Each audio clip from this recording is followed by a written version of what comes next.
बाद आप सभी का एक बार फिर से स्वागत है। करीब 2.5 साल से बांदा जेल में बंद पूरब के माफिया मुख्तार अंसारी की गुरुवार देर रात हार्ट अटैक से मौत हो गई। मुख्तार को मौत से करीब 3 घंटे पहले ही इलाज के लिए मंडलीय कारागार से मेडिकल कॉलेज लाया गया था, जहां 9 डॉक्टरों की टीम उसके इलाज में जुटी हुई थी। रात करीब 10:30 पर प्रशासन ने मुख्तार की मौत की सूचना सार्वजनिक की। तब तक मुख्तार के परिवार का कोई सदस्य मेडिकल कॉलेज नहीं पहुंचा था। कभी उत्तर प्रदेश में मुख्तार अंसारी की तूती बोलती थी। अपने राजनीतिक करियर में 5 बार विधायक भी रहा। बता दें कि गुरुवार शाम करीब 6:30 पर मुख्तार की जेल में तबीयत बिगड़ी थी। इसके बाद प्रशासन के अधिकारी मौके पर पहुंचे और करीब 8:30 बजे के आसपास उसे मेडिकल कॉलेज लाया गया था, जहां 2 घंटे तक उसका इलाज चला। उसे आईसीयू से सीसीयू में शिफ्ट किया गया, जहां रात करीब 10:30 पर उसके आसपास से उसकी मौत हो गई। वहीं मुख्तार अंसारी की मौत के बाद कृष्णानंद राय के परिवार में संतुष्टि है। कृष्णानंद राय की पत्नी श्री काशी विश्वनाथ मंदिर पहुंची और बाबा श्री काशी विश्वनाथ मंदिर में दर्शन पूजन किया। बता दें कि कृष्णानंद राय की हत्या का माफिया मुख्तार अंसारी पर आरोप लगा था। मुख्तार अंसारी की मौत के बाद कृष्णानंद राय के बेटे पीयूष ने खुशी जाहिर करते हुए कहा कि यह फैसला भगवान ने अपनी अदालत में किया है। आपको बता दें, गाजीपुर में 29 नवंबर 2005 को मोहम्मदाबाद से तत्कालीन बीजेपी विधायक कृष्णानंद राय सहित कुल 7 लोगों को गोलियों से छलनी कर दिया गया था। चुनावी रंजिश के कारण इस हत्या को अंजाम दिया गया था। इस हत्याकांड में मुख्तार अंसारी और अफजाल को आरोपी बनाया गया था। वहीं मुख्तार अंसारी के बेटे उमर अंसारी ने बांदा डीएम को पत्र लिखकर मांग की थी कि उनके पिता का पोस्टमार्टम दिल्ली एम्स के डॉक्टरों से कराया जाए। अपने पत्र में अंसारी ने लिखा कि उनके परिवार को बांदा की चिकित्सा व्यवस्था पर भरोसा नहीं है।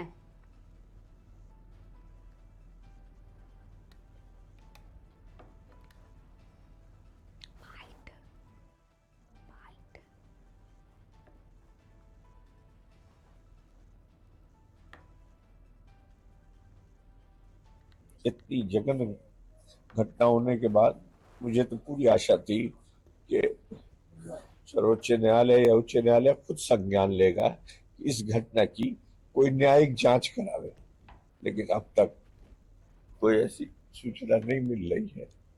बहरहाल हम सबको इस ऊपर वाले पे भरोसा है, वो जरूर इस षड्यंत्रकारियों से बदला लेगा। कोई रिपोर्ट आवे, कोई कुछ कहे, लेकिन सच तो सच है। खतरे का एहसास करके बताते रहे, लेकिन उस पर कोई ध्यान नहीं दिया गया, इसलिए कि वो सबकी साजिश से हो रहा था। ध्यान क्यों दे? उनके शरीर को आप देखेंगे, कहीं नहीं कह सकता कि कोई आदमी बीमार आदमी मरा है, बल्कि सोए हुए हैं। और उनके साथ बहुत बड़ा था। सबसे यही कह रहे हैं कि भाई वो इतने दिन के लिए दुनिया में आए थे, हम सब सब्र से काम लें और ऊपर वाले ईश्वर पर, अपने अल्लाह पर भरोसा रखें। वो सब देख रहा है और उसकी अंधेर नहीं, राजनीति नहीं रह गई। अब तो हमारे सामने कोई खड़ा ना हो जाए उससे पहले उसको मिटा दो। ये राजनीति हो रही है आज देश में, कोई राजनीति नहीं है। आपको लगता है जेल में भी सेफ नहीं है कोई? जो जेल कोई नहीं है जो जेल में है। बस उस ऊपर वाले ने उसकी अभी मौत नहीं लाई है, इसलिए वो चल रहा है। रोजाना जेल में घटनाएं हो रही हैं, कोई सुरक्षित नहीं है। कि कोर्ट को संज्ञान लेके खुद ही इसका घटना की जांच करानी चाहिए। मुख्तार अस्पताल जेल से जब लाए गए हैं, तो जो स्ट्रेचर पर उनकी तस्वीर दिखाई जा रही मीडिया के माध्यम से, वही साफ बता रही कि वो वहीं मर चुके थे। आरोप लगाने वाला मैं कौन होता हूँ? जिनको जहर दिया गया उन्होंने आरोप लगाया। 19 मार्च को रात के खाने में उन्हें जहर दिया गया। उन्होंने माननीय न्यायालय में, जहाँ वो विचाराधीन थे, बंदी के रूप में जुडिशियल कस्टडी में थे, सारी कोर्टों में डाला गया। और आगे आज सर सूचना कैसे मिली? मीडिया के माध्यम। मीडिया आगे क्या कार्रवाई करेंगे सर आप लोग? आगे जो है सब होगा। अब ये कोई समय नहीं है कार्रवाई बताने का। सब आप लोग भी इंसान हैं, मैं भी इंसान हूँ, और आप लोग को पता है कि मेरे ऊपर क्या बीत रही है। सर तीसरी जांच की मांग करेंगे? बिल्कुल करेंगे, और जो कार्रवाई करनी है सब कोर्ट के माध्यम से और न्याय के रास्ते से आगे बढ़ेगी। और हमें न्यायपालिकाओं पर पूर्ण विश्वास है। किसकी संलिप्तता लगती है आपको? हम कुछ नहीं कहना चाहेंगे इस समय, सब जांच का विषय है। जो अदालत फैसला करेगी, हमको यकीन है कि वो इंसाफ। आपको लगता है जानबूझ के किया गया कृत्य है ये? अब इसमें भी भैया कुछ कहना और छुपा रह गया है। जो व्यक्ति अपनी मुट्ठी ना बंद कर पाता है, जो व्यक्ति इतना कमजोर हो कि उसको खुद ही जेल प्रशासन लेकर आईसीयू आता हो और खुद ही 12 घंटे बाद 14 घंटे बाद उसको फिट बताकर पीठ ठोक कर कि जाइए आप ठीक है, और 14 घंटे बाद जेल की तनाई बैरिक में भेज दिया जाता हो। 2 दिन उन्होंने अपनी रात कैसे बिताई होगी ये मैं सोच सकता हूँ। जब आज 3:30 बजे मुझे टेलीफोन पे उन्होंने कहा है कि मैं इस हालत में भी नहीं हूँ कि मैं जेल के डीसी रूम तक जा सकूं बैरिक से, तो अब आप सोचिए अब शासन की जांच पे भरोसा करेंगे या सीधे न्यायपालिका जाएंगे?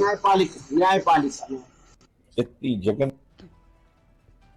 माफिया मुख्तार अंसारी की मौत पर आकाश आनंद ने अपनी प्रतिक्रिया दी है। उन्होंने कहा कि मुख्तार अंसारी की मौत से मैं स्तब्ध हूं।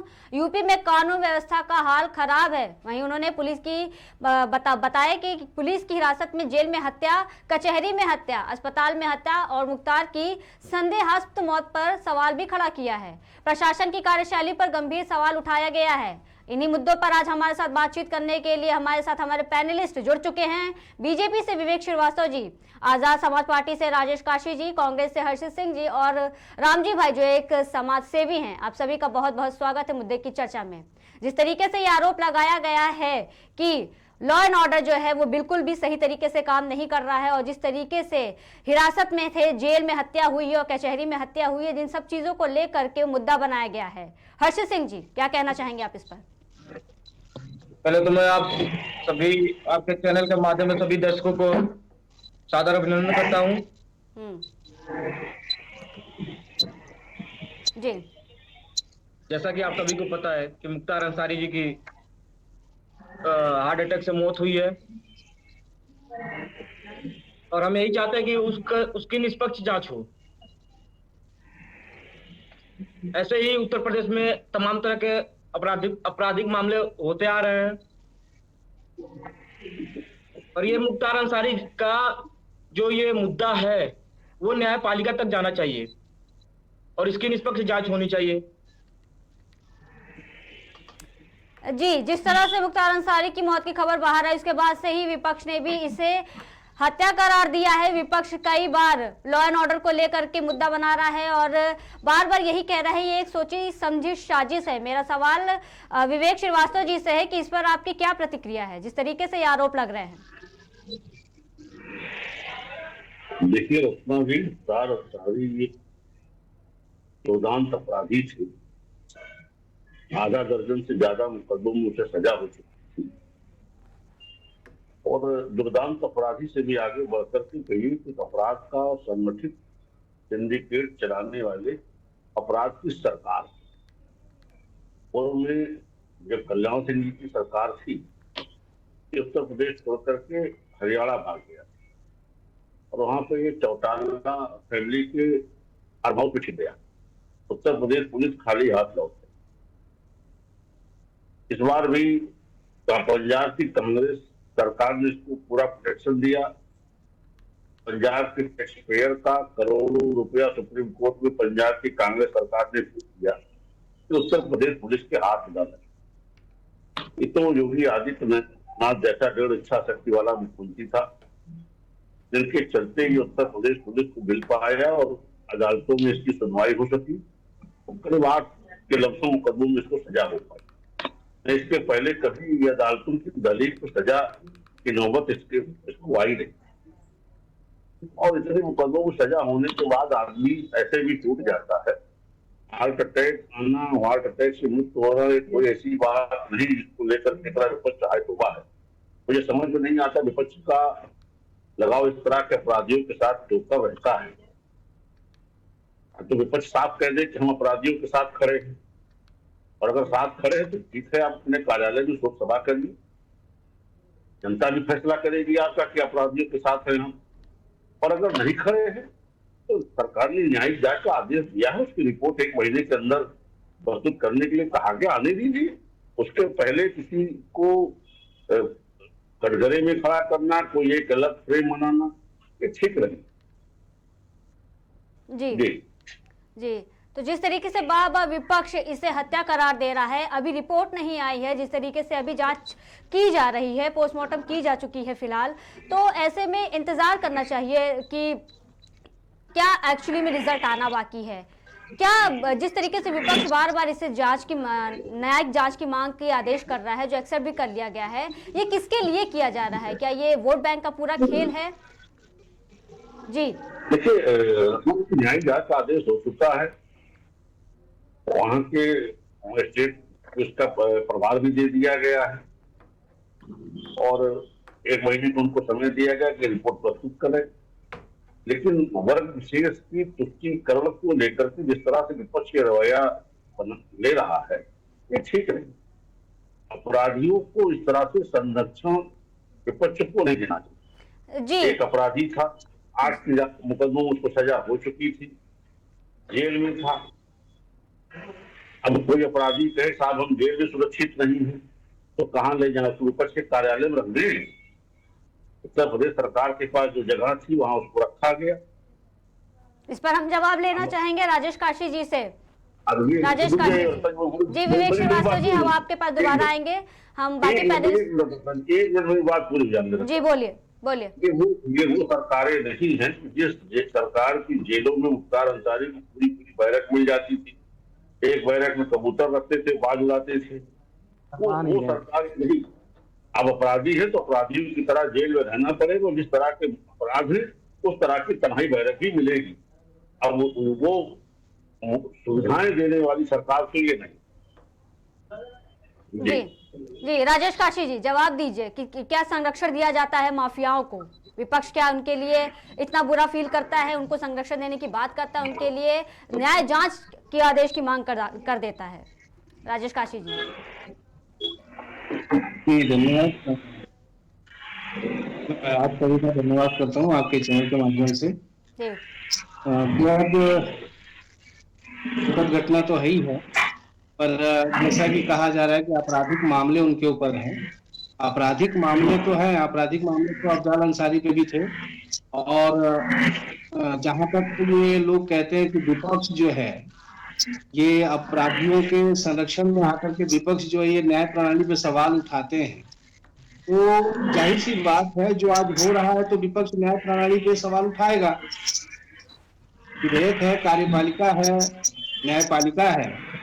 जिस तरह से अफजाल अंसारी के साथ हुआ, ऑनलाइन एकदम सामने सामने जब गोली मारी जा रही थी, अपराध की सजा तो न्यायपालिका का है। जब वो जेल की कस्टडी में थे तो कुछ मानवाधिकार भी है कि जेल में रहते हुए उनके संरक्षण के लिए, दवा के लिए और सब सारी चीजों पे। और पूर्व में परिवार ने ये आरोप भी लगा दिया है कि भोजन में जहर देने की शिकायत भी गई है, जिसके एवज में 3 वहां के जिम्मेदार अफसर निलंबित किए जा चुके हैं। तो विपक्ष का सवाल उठाना तो लाजमी है कानून व्यवस्था पे, परंतु मैं ये नहीं कहता, ये समर्थन नहीं करता हूँ कि ये आपराधिक प्रवृत्ति के थे तो इनके निधन से बहुत बड़ा शोक है, बहुत बड़ी तकलीफ है। तकलीफ तो है कहीं ना कहीं, 2 पक्ष है इसमें, दोनों पक्ष सोचते हैं। ये मुख्तार अंसारी जी अगर किसी के लिए अपराधी थे तो कहीं कहीं ऐसा भी सुनने को मिलता है कि वो गरीबों और मजलूमों के मददगार भी थे, 5-5 बार विधायक रहे, सांसद भी रहे। तो हम कम से कम इस दृष्टि से भी तो देखें, सवाल जो आज उठ रहे हैं ये किसी व्यक्ति विशेष पे नहीं उठ रहे हैं, ये तो शासन व्यवस्था पे उठ रहा है कि आखिर उनकी मौत हुई और ये आने वाले समय में अभी इनकी मौत पे पोस्टमार्टम रिपोर्ट आनी बाकी है। पोस्टमार्टम रिपोर्ट के पहले हम सभी लोग अगर हल्ला करके अपने अपने पक्ष को रखते हैं तो ये गैर संगत होगा। संगत तो तब होगा कि जब पोस्टमार्टम रिपोर्ट आ जाए, तब चर्चा में, डिबेट में कुछ करने में, सोचने समझने का मौका मिल जाएगा। अभी तो परिवार के साथ या जिसके साथ घटना हुई है, किसी के साथ घटना होती है तो उनके साथ संवेदना ही और अपने उनके दुखों को सहने की क्षमता का निवेदन ही किया जा सकता है। आगे भी बहुत सारे सवाल उठेंगे, सवाल उठते रहेंगे। और जब आप सत्ता में हैं, अभी मानवर साहब ने कहा कि अपराधी प्रवृत्ति के हैं तो क्या करें, उनको हम कार्यालय में रखें। कार्यालय में आप विपक्ष के लोगों को मत रखिए, आपके पक्ष के लोग, भाजपा के आपराधिक प्रवृत्ति के जो लोग हैं वो आपके कार्यालय में रहेंगे। आपके वरिष्ठ कार्यकर्ताओं के साथ उनकी फोटो खींची जाएगी, वो सारे लोगों को आप रखिए। बाकी लोगों को इस देश में चुनाव के समय वो पंजाब से उत्तर प्रदेश में शिफ्ट होते हैं, बांदा जिले में, और बांदा की जेल में शिफ्ट होते हैं, और बांदा की जेल में हादसा होता है। वो जब तक पंजाब रहे तब तक तो ऐसा हुआ नहीं। अब इसमें सवाल तो सभी संदेह के घेरे में आएंगे कि उनके साथ किस तरह का रवैया, क्या उनको मेडिकल ट्रीटमेंट ठीक से मिला नहीं मिला, तो ये तो सवाल है। अभी तो पोस्टमार्टम रिपोर्ट आनी है, उसके बाद चर्चा होगी इस पे। धन्यवाद जी। तो जिस तरीके से बार बार ये विपक्ष सवाल उठा रहा है कि यूपी में लॉ एंड ऑर्डर की धज्जियां उड़ी हुई हैं और ये भी कहा जा रहा है कि यूपी में कानून व्यवस्था जो है पूरा शून्यकाल है। समाजवादी पार्टी ये एक्स पे पोस्ट करके अखिलेश यादव ने ही किया है, जो टारगेट बना हुआ है काफी ज्यादा कि यूपी में कानून व्यवस्था जो है वो बिल्कुल भी शून्य है। जी, अखिलेश यादव पे सवाल उठाना, ये सोचना चाहिए कि मुख्तार अंसारी 63 के जन्मे हैं और किन किन नेताओं के साथ में रहे, जिन लोगों के साथ में रहे उन लोगों ने उनको संरक्षण दिया होगा। अखिलेश यादव वर्तमान समय में जो राजनीति कर रहे हैं, वर्तमान में जो विकास का भी जो दौर चलता है, उन सब सारी चीज इन सब मुद्दों से बहुत दूर है, वो परे है।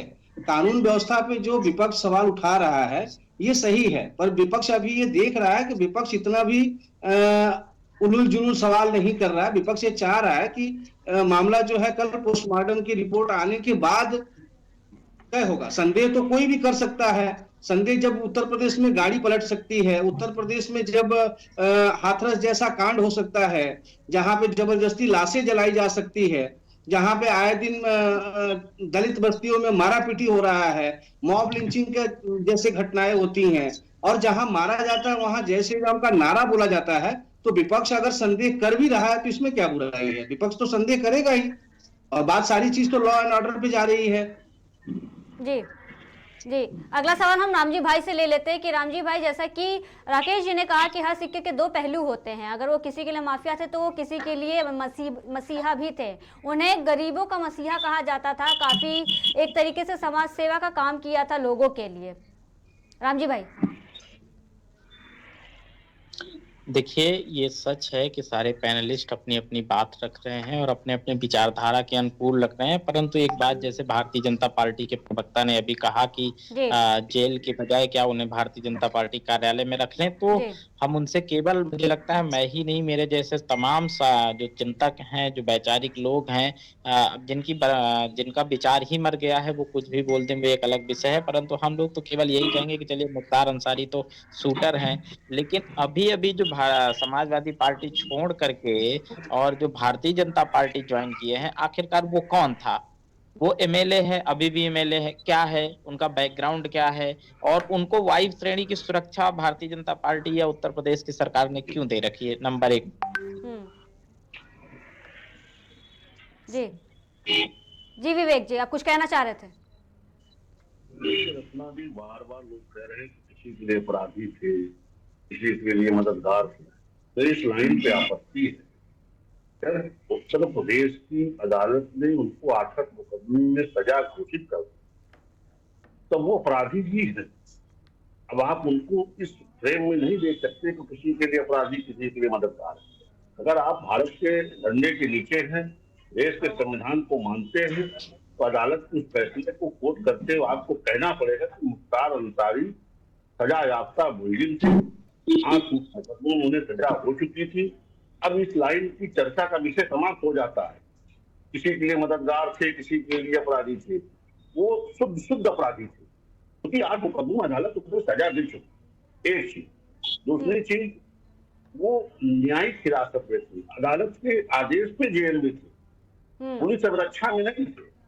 पुलिस अवरक्षा दूसरी चीज होती है, न्यायिक अवरक्षा दूसरी चीज होती है। और 8 मुकदमे में सजा होना ये अपने आप में बताता है कि कितने बड़े अपराध। और जो विपक्ष इसको कानून व्यवस्था तमाम मुद्दों पे कह रहा है, अगर बसपा के प्रवक्ता हूं तो यहाँ उसको याद दिला दीजिए, मनोज गुप्ता हत्याकांड और हत्याकांड लखनऊ में किस तरह जेल के कैमरे बंद करके हत्याएं हुई है, तो सब चर्चा का आज औचित्य नहीं है। हाँ, तो भारतीय जनता पार्टी की सरकार में किसी अपराधी को हम वीआईपी ट्रीटमेंट देने वाले नहीं।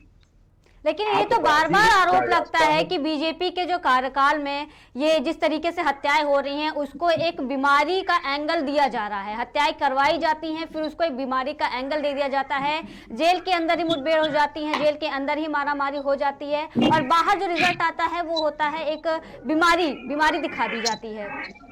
देखिए रत्ना, वो अपराध जो नासूर है, जो साफ होनी चाहिए, जिनको विपक्ष ने अपने कार्यकाल में सिंचित किया, पुष्पित पल्लवित किया।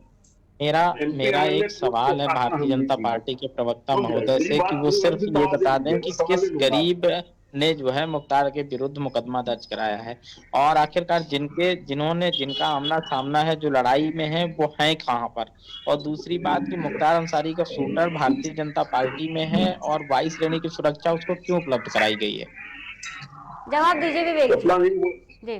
मैं उनकी सारी बातों को थोड़ा सा कहिए कि डिबेट की गरिमा का पालन करें। मेरी बात पूरी ध्यान दे, फिर प्रश्न देता मैं फिर उत्तर दूंगा।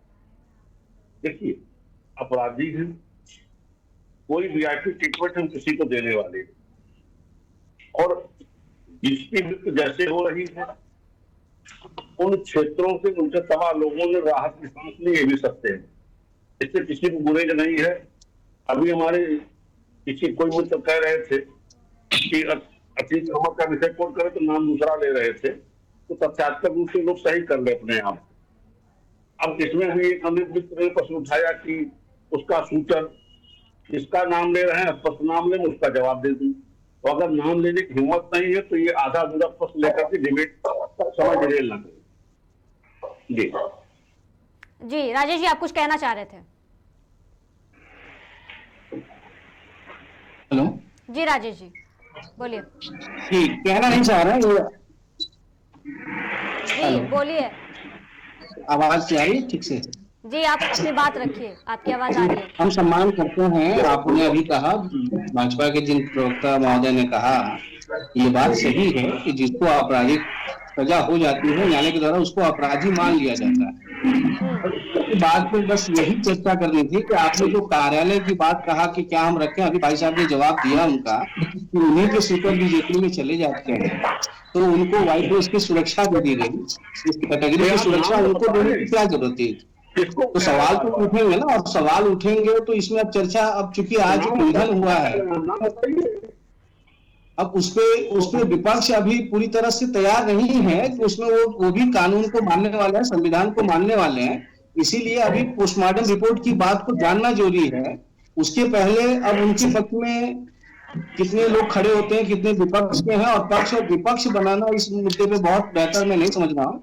हम यही समझ रहे हैं कि ठीक है वो आपराधिक प्रवृत्ति पे रहे होंगे, परंतु पंजाब से उत्तर प्रदेश में शिफ्ट किया गया तो पंजाब में तो उनकी सेहत का विशेष ख्याल था, और यहाँ पर आने के बाद अब उनकी हृदय गति से उनका निधन हो गया। उसके पहले भी उनके परिवारजनों ने आरोप लगाया कि उनको जेल में जहर दिया गया था या खाने में जहर दिया गया था, उनका स्वास्थ्य ठीक नहीं है। तो ऐसे कंडीशन में उसी प्रशासन से ये जानकारी लेनी चाहिए कि उसमें 3 लोग निलंबित क्यों हो गए। 3 लोगों को निलंबित, ताकि अनियमितता पाई गई कहीं, तभी तो निलंबित किया गया होगा।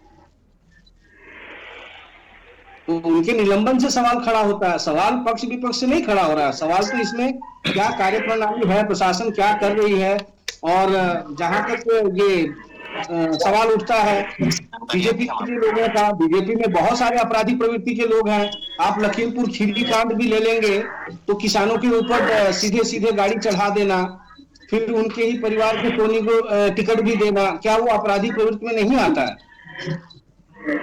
बहुत सारी ऐसी चीजें हैं। तो विपक्ष अगर कह रहा है तो विपक्ष भी संवैधानिक दायरे में ही कह रहा है, संविधान के विरुद्ध नहीं कह रहा है। जी विवेक जी, जिस तरीके से बार बार ये आरोप लगाए जा रहे हैं कि कहीं ना कहीं संरक्षण की बात आपने की, तो वो तो आपके कार्यकाल में भी होता है, आपके भी लोग जो होते हैं वो ऐसे अपराधियों को संरक्षण देते हैं। आपके कार्यकाल में भी जो लॉ एंड ऑर्डर अभी हाल ही में जितने भी केसेस हुए हैं, चाहे बदायूं का केस हो जाए या फिर जिस तरीके से लॉ एंड ऑर्डर बार बार ये मुद्दा बाहर निकल के आता है, मणिपुर की घटना हो जाती है, तो फिर ऐसे में शांत क्यों हो जाते हैं? फिर इस पर भी तो जवाब देना चाहिए। जी विवेक। देखिए रत्नान जी, मैं फिर कह रहा हूँ कि अगर हमारे सरकार में किसी ने अपराध किया, चाहे लखीमपुर के कांड की भी मेरे में तो चर्चा करते थे, तो हमने उसमें किसी अभियुक्त को संरक्षण नहीं दिया। उसमें एसआईटी गठित की, एसआईटी ने जब जांच की तो उसमें जिनके नाम नहीं थे एफआईआर में उनके भी नाम जोड़ेंगे, वो भी जेल पहुंचाएंगे। हमने बख्शा किसी को नहीं। और इस तरह से बदायूं कांड की भी आपने चर्चा की, तो बदायूं कांड तो एक वर्ग विशेष की एक विशेष किताब से उपजी हुई घिरा का परिणाम है। नहीं, अगर आपको कोई ऊपर रोजा खोलने के लिए भेज रहा है और चाय बना रहा है तो आप उसके बच्चों को कत्ल करेंगे, तो इसमें लॉ एंड ऑर्डर का विषय कहां से आता है? तो सीधे सीधे एक व्यक्तिगत घृणा का परिणाम। रंजिशन हत्याएं, इस तरह की हत्याएं कभी नहीं बंद होती। हाँ, सरकार उस पर कितनी कड़ाई से कार्रवाई करती है ये महत्व रखता है। हमने अपने पूरे शासनकाल में किसी अपराधी को संरक्षण नहीं दिया, चाहे अपना हो चाहे पराया हो। एमपी एमएलए कोर्ट की स्थापना हमारी सरकार ने किया है। तमाम अभी जो है अभय सिंह को वायु श्रेणी की सुरक्षा उपलब्ध कराई है। अभय सिंह मुख्तार अंसारी के शूटर रहे हैं। आज ही मीडिया पर उनका एक ऑडियो चल रहा है जिसपे मुख्तार अंसारी और अभय सिंह एक वार्तालाप कर रहे हैं जिसमें एक दूसरे से गोली चलने की बात की जा रही है। मुख्तार अंसारी खुद शूटर रहते हुए अभय सिंह को कह रहे हैं कि फला फला से गोली चल रही है, आप कह रहे हैं हम संरक्षण नहीं दे रहे। खुला खुला आपने सरकार के पैसे से, जो जनता का पैसा है, वो वायु श्रेणी की सुरक्षा जो है उसको बचाने में अभय सिंह को दिए बैठे हैं। और आप कहेंगे कि हम क्या उनको कार्यालय में रख देते? भाई कार्यालय में नहीं रखते, जेल में थे। नियमानुसार विधिक कार्रवाइयों के चलते उन्हें ऑलरेडी सजा हो रही थी। ऐसे में जहर देने की क्या आवश्यकता थी? सबसे बड़ी बात है महोदय, आप भी घुमा घुमा के बात कर रहे हैं। अगर कानून व्यवस्था ध्वस्त नहीं होती यहाँ पे तो 3-3 अफसर निलंबित क्यों होते हैं यहाँ पे? अगर कोई शिकायत आई, कोई जांच हुई, कहीं मामले की लापरवाही, उस पर सरकार ने कार्रवाई की। अब जिस विषय को आप उठा रहे अभय सिंह का, आप कह रहे हैं अभय सिंह उनके शूटर हैं, किस किताब में लिखा है? आज वो अभय सिंह माननीय विधायक, आज नहीं माफ कीजिएगा, किताब में नहीं लिखा है, परंतु आज भी उनका जो ऑडियो टीवी पर चल रहा है, कुछ भी कहने की आवश्यकता नहीं है। आप किसी भी चैनल में देख लीजिए, अभय सिंह वर्सेस मुख्तार अंसारी, आपको पता चल जाएगा। रत्ना जी थोड़ा सा मर्यादा बताएं, विनोद कौशलियर जवाब सुनने के लिए समय दें। ठीक है, आप अपनी बात रखिए विवेक जी। हर्षित जी भी कुछ कहना चाह रहे हैं काफी समय से। हर्षित जी हम आपको मौका देंगे, पहले विवेक जी की बात को शांति से सुन लीजिए, फिर सवाल जवाब की। ये कह रहे हैं अभय सिंह उनके शूटर थे, किस किताब में लिखा है? आप कह रहे हैं चलिए मान लिया। माननीय विधायक हैं अभय सिंह, उन्होंने समाजवादी पार्टी से निकल करके राज्यसभा में हमारे प्रत्याशी के समर्थन मतदान किया। आज भी वो भारतीय जनता पार्टी के सदस्य नहीं है। कोई ऐसा कार्यक्रम बताइए कि उन्होंने भारतीय जनता पार्टी सदस्यता ली, तो आप ये कैसे कर सकते भाजपा में शामिल हो गए? वोट देना सदन में ग्राउंड पे जाके दूसरा विषय है, पार्टी के सदस्य होना दूसरा विषय। आज भी वो समाजवादी पार्टी के सिंबल पे विधायक हैं, ये उनका विषय है। समाजवादी पार्टी का सुरक्षा, उनको जेल में शिफ्ट कीजिए ना, वो तो सपा के विधायक, उन्हें जेल में शिफ्ट कीजिए। वायु श्रेणी की सुरक्षा हटाइए उनसे, क्यों आप उनको संरक्षण दे रहे हैं? समझ लो, पहले व्यवहारिक बात किया करो। अगर वो किसी मुकदमे में जमानत पे, जेल भेजना सरकार का काम नहीं है, जमानत खारिज करना या अदालत का काम है, जमानत देना अदालत का काम है। हमारा काम अपराधी को न्यायालय के दलित तक ले जाना है। अब उसमें अगर उसके मुकदमे का टायर, आपका काम ये भी था कि जेल में बंद एक कैदी न्यायालय के सामने गुहार लगा रहा था कि मुझे स्लो पॉइजन दिया जा रहा है, मुझे धीरे धीरे मेरी मौत हो जाएगी, मुझे धीमा जहर दिया जा रहा है, मेरी जांच करवा ली जाए। क्योंकि मैं बांदा से हूँ, भली भांति ये बात जानता हूँ कि 2 दिन पहले जब मुख्तार अंसारी को 14 घंटे तक बांदा मेडिकल कॉलेज में भर्ती कराया गया था, उस समय भी उनकी हालत ठीक नहीं थी। उसके बाद अच्छा, इतना तो आप भी व्यवहारिक तौर पे आप जानते होंगे, मानवता भी होगी आपके अंदर। जब भी कोई आईसीयू सीसीयू से निकलता है तो उसे तन्हाई बैरिक में तो नहीं डाल देते हैं, कम से कम उसको 1-2 दिन का तो इंसानियत के नाते रेस्ट के लिए अच्छी जगह पे उन्हें मिल जानी चाहिए थे। जेल में ही तमाम कमरे हैं, उनको यहाँ से ले जाने के बाद बैरिक, तन्हाई बैरक में डाला गया। आज जो ऑडियो आया है मुख्तार अंसारी और उनके बेटे की वार्तालाप का, उससे स्पष्ट होता है, वो कह रहे हैं कि मेरी मुट्ठी नहीं खुल रही, मेरी इतनी ताकत नहीं बची कि मैं मुट्ठी खोल सकूं, इतनी ताकत नहीं बची कि मैं उठ करके पानी ले सकूं। और पता चलता है कि 3 घंटे बाद उनकी मौत हो जाती है। तो कम से कम आपका और आपकी सरकार का ये दायित्व तो बनता था कि अगर कोई आदमी कह रहा है तो मानवता रखते हुए, मानवतावादी बनते हुए, मानवता को दृष्टिगत रख करके इतना तो बनता था कि भाई उसकी एक बार जांच करा लेते, ठीक से ट्रीटमेंट हो जाता। अरे भाई जेल जेल से कौन निकल आता, जेल में ही तो थे वो, ऑलरेडी उन्हें सजा थी, जेल में ही रहना था। रही बात एमएलए होने की, तो मुख्तार अंसारी 25 साल से एमएलए ही रहे हैं, माननीय तो वो भी है। अगर हम जेल से एमएलए बनते रहे तो माननीय तो एक तरह से जनता के आप जनमत को, एक तरफ तो आप कहेंगे कि जनमत का सम्मान कीजिए, तो फिर आपको भी जनमत का सम्मान करना चाहिए था। देखिए फिर मैं समझा रहा हूँ आपको, कोई अपराधी जो जेल में रहता वो भी जेल में रहना नहीं चाहता, सब अस्पताल के रास्ते तलाशते हैं। ऐसे बहुत अवसर आते हैं जब अपराधी अपने आप मार बताते हैं। इलाज के लिए लाया गया, मेडिकल कॉलेज लाया गया, मेडिकल कॉलेज जब ठीक हो गए तो पहुंचाया गया। और पूर्व विधायक हैं, तन्हाई बैरक में इनको बाकायदा पूरी भी सुविधा मिलती है, कोई अकेले इस तरह के रखे नहीं जाते। हाँ, वो जमाने लग गए जब इसके लिए पूरी एक बैरक अलॉट होती थी, एक बैरक में कबूतर रखते थे, एक बैरक में बाज रखते थे और उनके लोग रहते थे उसमें। वो सुविधाएं तो हमारे सरकार में किसी को नहीं मिलने वाली VIP ट्रीटमेंट। आखिर मुकदमे में सजा है। मैं बार-बार आपको मुझे लगता है जेल मैनुअल के बारे में नहीं पता है। विषय ये नहीं है कि व्यवस्था मिलती है आपकी सरकार में कि नहीं मिलती है, विषय ये है कि जो कम से कम जो मानवता को देखते हुए एक बैरिक की जितनी सामर्थ्य होती है, क्षमता होती है, उन्हीं में रख देते हैं आप। हमने आपसे कोई व्यक्तिगत ये रखने की थोड़ी कही है कि आप एसी कमरा उनके लिए अलग से लॉट करवा देते। एक बैरिक में जो 40 से 45 कैदी रखे जाते उसमें रख देते। कम से कम उसको बीमार आदमी को जो जिंदगी और मौत से जूझ रहा था उसको तन्हाई बैरिक में तो नहीं रखते। इंसानियत तो आपके अंदर भी होगी, राम को तो आप भी मानते होंगे, मानवतावादी भी होंगे। कम से कम इतना तो शुभ शुभ बोल दीजिए। अब तो मुख्तार अंसारी रहे नहीं, चले गए, जो होगा वो अपना देखेंगे, उनका विषय है। परंतु सीधी सीधी बात मानवता की अगर आप कर रहे हैं तो इतना तो बनता था भाई, आप भी बोल सकते हो, कम से कम अब तो बोल ही सकते हो। आप अलग से कोई देने की बात नहीं कर रहे हैं। एक बैरिक में 40 से 45 लोगों को शिफ्ट करने की व्यवस्था होती है, कम से कम उसी 45 लोगों में से एक उनको रख देते। तन्हाई बैरिक में रखने का मतलब क्या था? आप जो कह रहे हैं ये संभव नहीं है। ऐसे दो दांत अपराधी को उसमें रखेंगे, वहां सिंडिकेट फिर चलने लगेगा।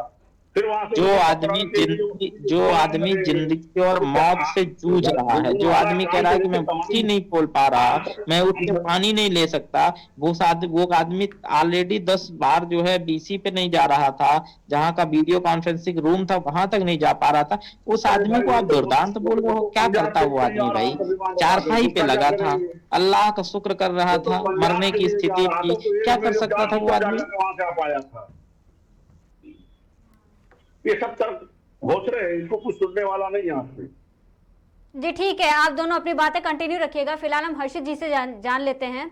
हर्षित जी, आपको हमारी आवाज आ रही है? जिस तरीके से बार बार ये आरोप लगाए जा रहे हैं, उनके परिवार के द्वारा भी, मुख्तार अंसारी के परिवार के द्वारा भी ये बार बार आशंकाएं जो है जताई जा रही थी और बार बार उच्च स्तरीय जांच की मांग की जा रही थी।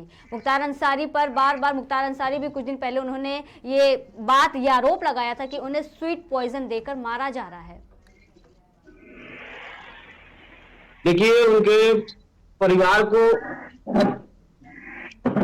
जांच की जो मांग है उनकी, वो सही है जी। क्योंकि जहां पे उनको रखा गया हुआ था,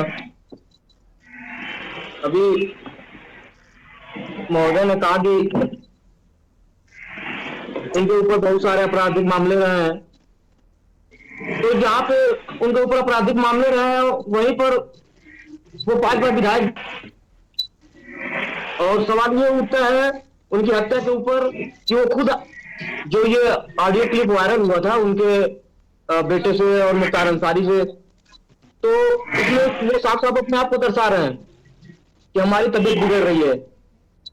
अगर वहां पे कानूनी व्यवस्था ध्वस्त ना होती तो उनको इलाज के लिए भेज दिया गया था पहले ही, उनकी हार्ट अटैक से मौत नहीं हुई होती।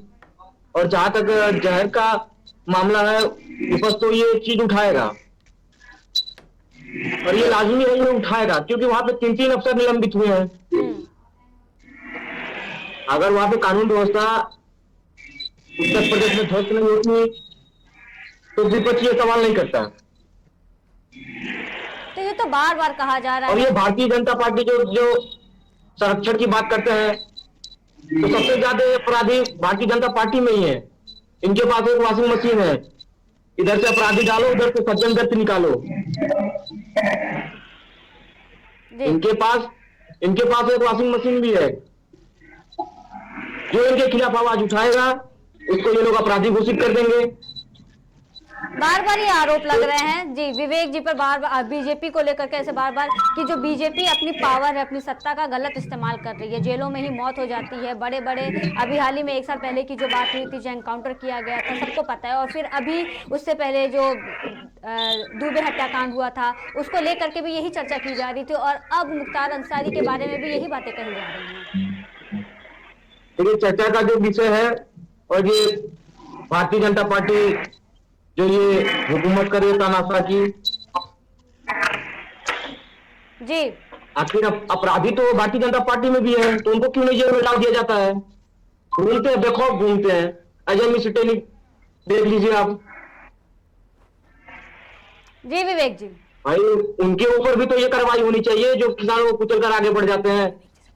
और संरक्षण की बात करते हैं, संरक्षण तो भारतीय जनता पार्टी देती है ना।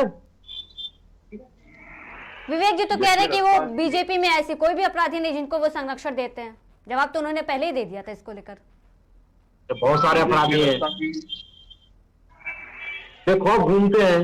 अगर अपराधी अगर इतने पकड़े जाते हैं और जेल में डाले जाते हैं, तो ये इतनी हत्याएं होती क्यों उत्तर प्रदेश में? इसका जवाब विवेक जी देंगे। विवेक जी देखिए रत्ना जी, हमारे जो मित्र बैठे हुए हैं लोग व्यक्तिगत रूप से फ्रस्ट्रेट कि बार बार भारतीय जनता पार्टी की कटघरे में खड़ा कर रहे। मैंने कहा कि एमपी एमएलए कोर्ट की स्थापना हमारी सरकार ने राजनीतिज्ञों के मुकदमे निपटाने के लिए। एमपी एमएलए कोर्ट अपना काम अच्छे से कर रही है, राजनीतिज्ञों को, सांसद विधायकों को सजा सुनाई जा रही है। उसमें हमारे पार्टी की भी लोगों को सजा हुई है, हमारा ही विधायक निवार हुआ है सोनभद्र की तरफ का। तो ऐसा नहीं है, जो अपराधी है उनको अदालतें सजा सुना रही है, उसके लिए हमने व्यवस्था बनाई है।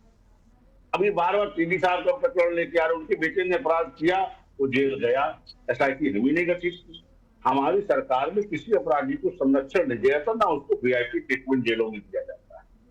अब जो लोग मर रहे हैं, अपने गृह पापों से मर रहे हैं, गृह कारणों से मर रहे हैं, भाई ऊपर वाले क्या दे रहे हैं, हम दे रहे हैं। मुझे नहीं समझ में आता विपक्ष को ऐसे अपराधियों के साथ सहानुभूति क्यों है। अगर कोई विपक्ष तो सिर्फ अपनी बात उठा रहा है कि जिस तरीके से लॉ एंड ऑर्डर की धज्जियां उड़ाई जा रही है, वो तो बस अपनी बात रख रहा है। विपक्ष को सहानुभूति नहीं हो रही, विपक्ष इंसानियत के साथ खड़ा है, विपक्ष मानवता के साथ खड़ा है। विपक्ष चाहता है कि इस देश में इंसानियत जिंदा रहे, मानवता जिंदा रहे। कम से कम आपके जैसे क्रूरता वाले शब्द तो नहीं प्रयोग करने चाहिए। गिद्ध भी जो है कभी भी किसी की मौत का जश्न नहीं मनाता। आप कभी गौर करिएगा, अगर कोई बॉडी होती है वहां गिद्ध भी होता है, तो वह भी जश्न नहीं मनाता, मौन हो जाता है, शांत हो जाता है। विपक्ष किसी सहानुभूति के साथ नहीं खड़ा है, विपक्ष तो मानवता के साथ खड़ा है। आखिरकार जो आदमी ऑलरेडी जेल में था उसको स्लो पॉइजन देने की आवश्यकता क्या थी? और यदि नहीं दिया गया स्लो पॉइजन, तो जेल प्रशासन की ये जिम्मेदारी बनती है कि वो स्पष्ट तौर पर जब उसने इलाज कराया है। आपको बताऊं, बांदा मेडिकल कॉलेज में जब उनको भर्ती कराया गया था 2 दिन पहले, वो सर्जन डॉक्टर देख रहा था, उनको पेट की समस्या थी। जिसके पेट में गंभीर समस्या थी उसको सर्जन टीबी, वो जो हड्डी विशेषज्ञ सर्जन होते हैं, उनसे दिखवाया जा रहा था। किस मानवता की बात कर रहे हैं? विपक्ष को आप कटघरे में खड़ा करने की कोशिश करते हैं, कम से कम इंसानियत की बात कर लीजिए, मानवता की बात कर लीजिए, मानवाधिकार की बात कर लीजिए। क्या बेहुदा के बयान कर रहे हैं आप? गजब परेशान है। हर जेल में डॉक्टर होता है और जिला अस्पताल होता है, जिला अस्पताल के आगे मेडिकल कॉलेज होता है, यहाँ तक जेल प्रशासन उनको इलाज करा रहा है। अब क्या सब हर आदमी को लेके एम्स दौड़ जाएगा क्या जेल प्रशासन? जी ठीक है, राजेश काशी जी काफी देर से हमारे साथ बैठे हुए हैं पैनलिस्ट में।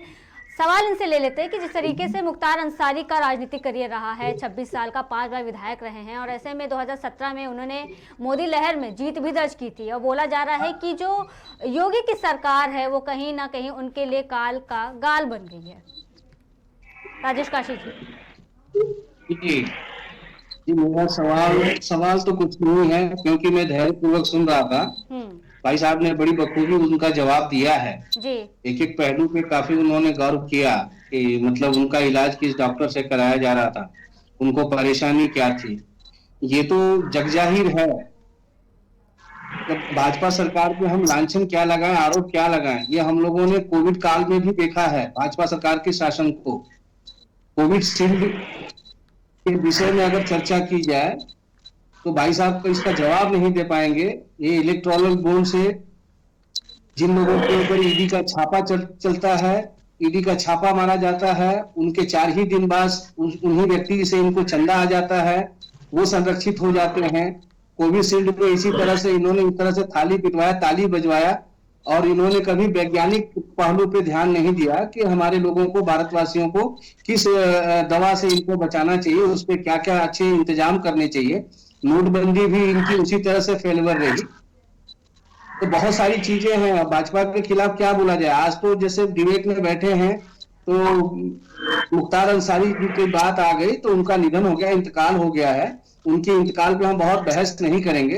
भाजपा के बहुत सारे ऐसे पहलू हैं। अभी ये कह रहे हैं कि जो हम सजाए आपका लोगों को ये नहीं करते हैं, वो नहीं करते हैं। बहुत सारी चीजें हैं बहन जी। अगर आपसे सही मायने में भाजपा के खिलाफ, भाजपा में जब तक अटल बिहारी वाजपेयी जी थे तब तक भाजपा कहने में सुंदर लगता था, ठीक लगता था, मगर अटल बिहारी वाजपेयी जी के चले जाने के बाद ये तानाशाह लोग जो आकर के आ गए हैं, जो राजनीति का व्यापारीकरण कर रहे हैं। राजनीति का व्यापारीकरण इस तरह से पहले नहीं हुआ। इन्होंने व्यापारियों को जो संरक्षण दिया है, व्यापारियों से जो पैसा लिया है, आज एकदम ग्राउंड लेवल पर आकर के आप अगर देखें गरीब जनता को तो वो समझ में आएगा कि कितनी पीड़ा है। ये केवल इनके, ये तो आपका सोशल मीडिया प्लेटफॉर्म है जो बोलने का अधिकार भी देता है, नहीं तो ये तो बोलने का जो संवैधानिक अधिकार है उसको भी ये बंद कर दें। हम जैसे लोग कभी आकर के अपनी बात बोल ना पावे। ये तो संविधान पे कुठाराघात अंदर अंदर भी कर रहे हैं। वो भी समय आएगा, उजागर होगा। ये 2 मुख्यमंत्री हैं हमारे देश में, 2 मुख्यमंत्री, वर्तमान मुख्यमंत्री जो रोल मॉडल हैं। अरविंद केजरीवाल जैसे आदमी को ईडी से दबाव दिलवा करके, सीबीआई से दबाव दिलवा करके उनको जेल में डाल दिया जाता है। और कब? जब 2024 का चुनाव सर पे हो। ये जो भी महापुरुष होते हैं, जो रोल मॉडल होते हैं भारत के लिए, वो भारतीय जनता पार्टी उन सबकी आवाज को दबाने का काम कर रही है। और ये कह रहे हैं कि जी भाजपा सरकार में नहीं होता है।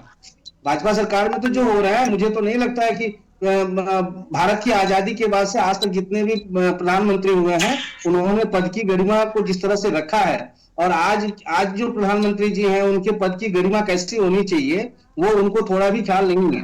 जी विवेक जी, जिस तरीके से बार बार एलिगेशन लग रहे हैं कि जो शासनकाल रहा है बीजेपी का ये 10 सालों में, आप किसी भी क्षेत्र में देखिए एलिगेशन गलत नहीं है। आप किसानों के मामले में देख लीजिए सरकार विफल है, आप महिला पहलवानों के मामले में देख लीजिए सरकार विफल है, आप रोजगार के मामले में देख लीजिए सरकार विफल है। किस मामले में कहा जाए कि सरकार 1 नंबर पे है?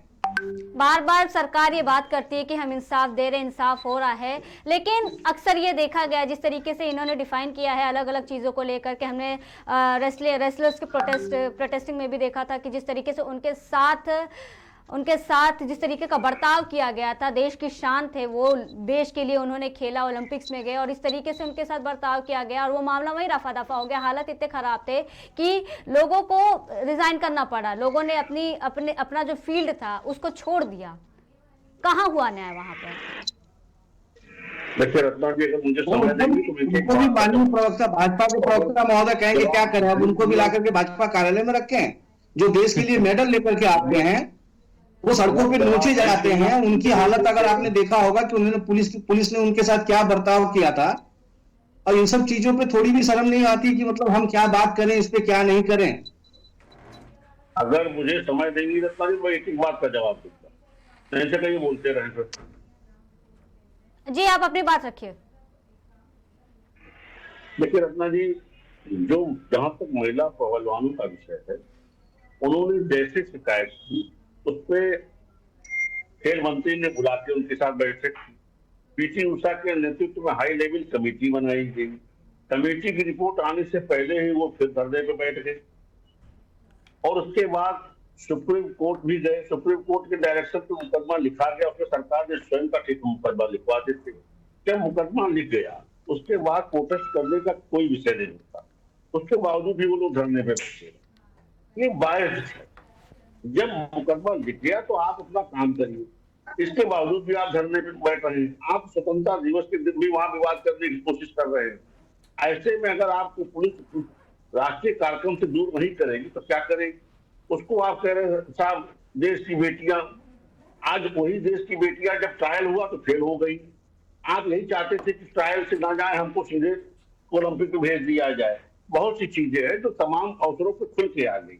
रही बात ब्रजभूषण सिंह की, तो किसी भारतीय जनता पार्टी के नेता ने ब्रजभूषण सिंह को सेव नहीं किया। मुकदमा हुआ, ब्रजभूषण सिंह अपने मुकदमे में अदालत से जमानत पे हैं, हमने जमानत नहीं दी है। अब आगे आ जाइए, जो इनका फ्रस्ट्रेशन है मुख्तार अंसारी को लेकर के। मुख्तार अंसारी दुर्दांत अपराधी थे, उन्होंने अपने जीवन में कहीं मानवता का पालन किया हो तो उनके साथ इस तरह की मानवतावादी दृष्टिकोण की अपेक्षा रखे। रुंगटा हत्याकांड, अजय राय जो वर्तमान में कांग्रेस के अध्यक्ष के भाई का हत्याकांड,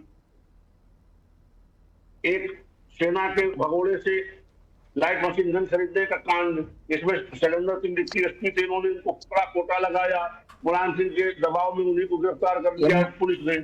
इन सभी कांडों में माननीय न्यायालय ने उन्हें ऑलरेडी सजा सुना रखी थी और वो सजा याफ्ता के रूप में मंडल कारागार बांदा में कैद थे। इस कैदी होने के दौरान उन्हें स्लो पॉइजन क्यों दिया गया, बस इतना बता दीजिए। किसने दिया, कौन दिया, इसमें जांच होगी, देखा जाएगा।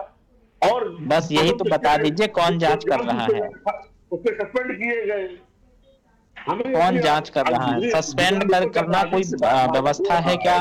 मुख्तार अंसारी को सस्पेंड वाले लोग जिंदा कर सकते हैं क्या?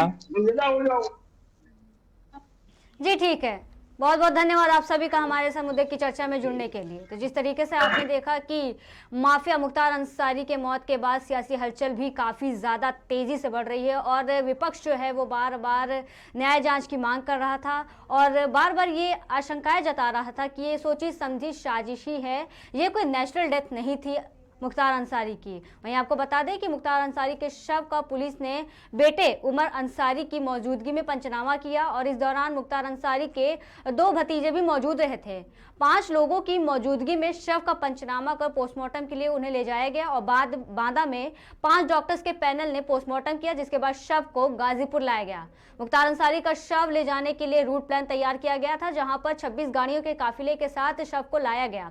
काफिले के साथ मुख्तार अंसारी का शव गाजीपुर के लिए रवाना हुआ, जहां चप्पे चप्पे पर सुरक्षा के कड़े इंतजाम किए गए थे। वहीं मुख्तार अंसारी के वकील ने भी बड़ा दावा किया है और कहा था कि नहीं आ सकता है उन्हें हार्ट अटैक। बांदा जेल में बंद माफिया मुख्तार अंसारी की अचानक तबीयत बिगड़ गई थी, जिसको लेकर उनके वकील ने यह बड़ा दावा किया था। वहीं डिप्टी एसपी की अगुवाई में शव लेकर पुलिस गई है और आपको बता दें कि जुमे की नमाज को लेकर मऊ शहर के शाही कटरा मस्जिद पर भारी पुलिस तैनात रही थी।